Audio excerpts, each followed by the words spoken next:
Alright, so this is an Ember video overlay that I just bought from Adobe for about 100 bucks. I know that's very expensive, but given the high quality, I think that's kind of worth it.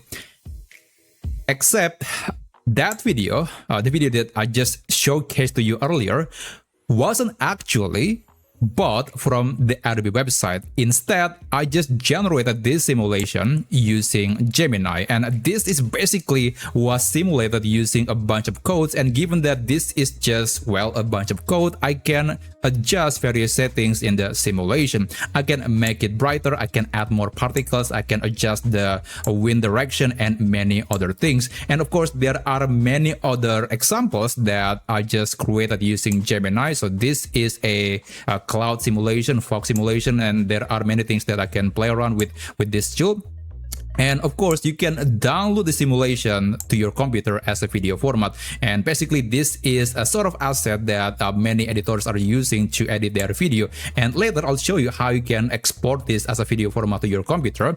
And of course, using it as an actual video project. So in this video, I'm going to show you on how you can generate a simulation like this using Gemini. And what's interesting is that I'm using the exact same prompt on all of these three examples. All of them are using the exact same prompt, except the only thing that is different was only the picture that I just provided as a sort of reference for AI. So that's the only thing that's different. So I suppose that you can use the prompt to generate some particle simulation based on what you need. So let me show you how you can create a simulation like this using Gemini. So first, let's open Gemini. Here I'm using the desktop web version of Gemini, and after that you need to upload a picture for a reference, and later I will try to analyze it and will generate a simulation based on your picture. Now in this case, I have a plan to create a sort of VHS overlay using Gemini. Now I haven't tried this, so I have no idea what to expect, but I'll try this picture as a reference. Let me just copy the image and paste that on Gemini to automatically upload the picture into the chat area.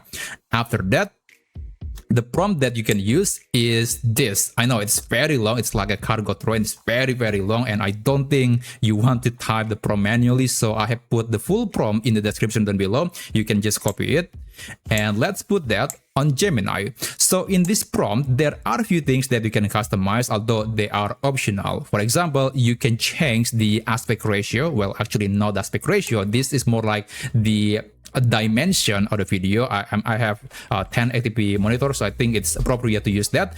And also you can change the frame rate. I think it is targeting 60 frames per second, and also by default there will be at least 6 items or 6 sliders settings that will be added into the simulation. Now after that, after you're done with the prompting with the image or video, click tools, click canvas, and select the best variation for coding, which right now is the Pro variation on Gemini.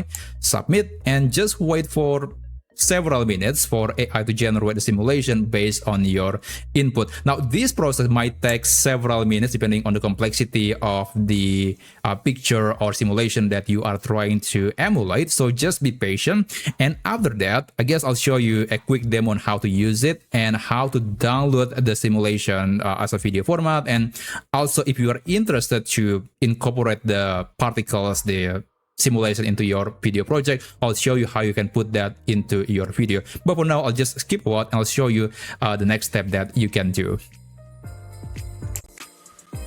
Alright, so it took about 3 minutes to generate this, and well, it's not bad, although I think we can play around with these numbers to make it somewhat more believable. So let me try a few settings, and later I will try to save it as a video format.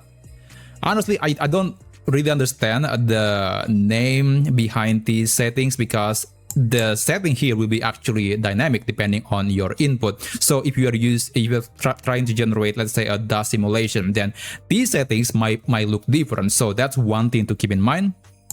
Okay, let me just see. Honestly, it's kind of too fast. Let me just find a way to reduce the speed. Okay.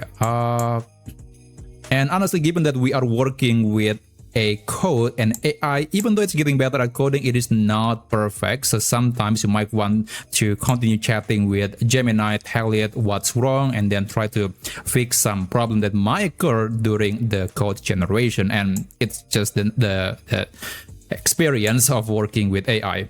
Okay, so I think this is quite decent, not perfect, but I would say quite acceptable. And by the way, if you want to see this in a bigger screen, I highly recommend to click the share button, click share, and then you can copy the link. You can open it on a new tab to see the full glory of this simulation.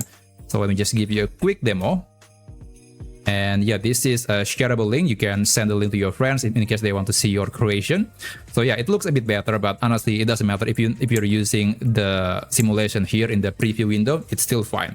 So after that, you can click the record button to record the simulation, and then after that you can save it to your computer and you can use it on your video project. So it is using a very simple rendering process. So basically, if you are planning to get 10-second video, then you have to record for 10 seconds. If you want to get 1-minute video, then you have to record the entire thing for 1 minute. So that's one thing to know. Now, when you're done, click stop and save. And there you go. So I got the video right here, which is fine. I think it's still acceptable. Now, let me just show you how you can incorporate this into, let's say, your scene or your video project. So right here, I'm using Filmora, but I believe you can use any other software, any other editing tool to edit the video, to add the particle into your scene. So I have this somewhat static scene.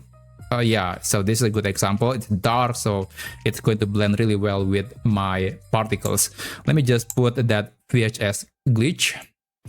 Let me put that on top of the actual video. And right here on this clip, which is the simulation, the VHS glitch, basically you want to find a setting called blending mode or blending setting, depending on what your editing tool. The name might be a bit different, but usually there should be something called blending tool or blending mode. So I'm using Filmora, so I can find that menu under video in the compositing, and then there is blend mode. Usually you want to go with darken. That's usually the best setting, especially if the background is dark. And there you go. So I got this result. Yeah, honestly, it's pretty good. So yeah, is it perfect? No, it's not the same as an authentic VHS tape, but it's very close. And given that we can still play around with these numbers, I think this is quite worth it. So yeah, I guess that's basically how you can generate some particle simulation, dust simulation, water droplet, fog, snow, and many other things using Gemini. Honestly, it's really cool, and it will only get better over time. And I would imagine that you can generate lots of different things, and maybe it can save you some money in the long run, because now you don't have to pay for expensive stock footage like this one. So I hope you learned something from this video. Thanks for watching, and I'll see you on my next video. I wish you a great day ahead.